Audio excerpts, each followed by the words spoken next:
Gilles, sérieusement, inscrire le cabaret au patrimoine de l'UNESCO, au patrimoine immatériel, est-ce bien raisonnable? C'est tout à fait raisonnable. Parce que il y a une réalité du cabaret alsacien, il y a une réalité de la satire alsacienne. Elle prend ses sources, ses racines dans le cabaret rhénan au sens large du terme. Et je vous rappelle quand même que l'Alsace a beaucoup plus subi dans son histoire, subi au sens large du terme, bien évidemment, l'influence germanique que l'influence française. Donc la réalité, elle est là. Il y a plein de cabarets professionnels, amateurs en Alsace, comme il y a énormément de théâtre en Alsace.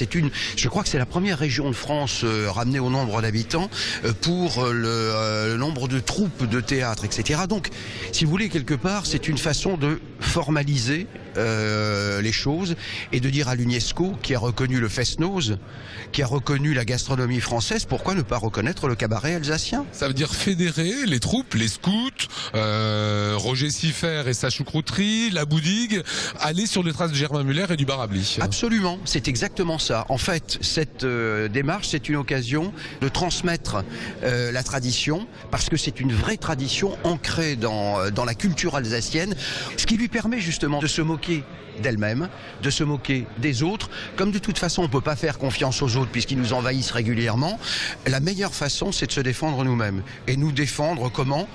En se moquant des autres, c'est ça le cabaret alsacien.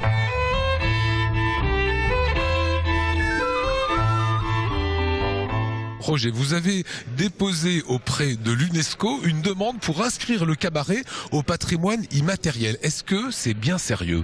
C'est tout à fait sérieux puisque l'Alsace est le seul pays, la seule région de l'Hexagone à pratiquer cette forme d'humour qui mélange la danse, le chant, la chorégraphie, la mise en scène, l'écriture, etc. Ça n'existe nulle part ailleurs. C'est propre à l'Alsace. C'est propre à l'Alsace. Ça existe dans d'autres pays germaniques, ça existe le long du Rhin, ça existe à Bâle, et dans d'autres. Il y a même un musée du cabaret en Allemagne à Mayence, mais dans l'Hexagone, on est la seule région à pratiquer cette forme-là d'humour. C'est simplement une façon de dire que on a quelque chose de différent des autres. Je veux dire, personne n'est choqué quand on dit que l'UNESCO défend, je sais pas quoi, la Neustadt ou le Haut-Königsbourg.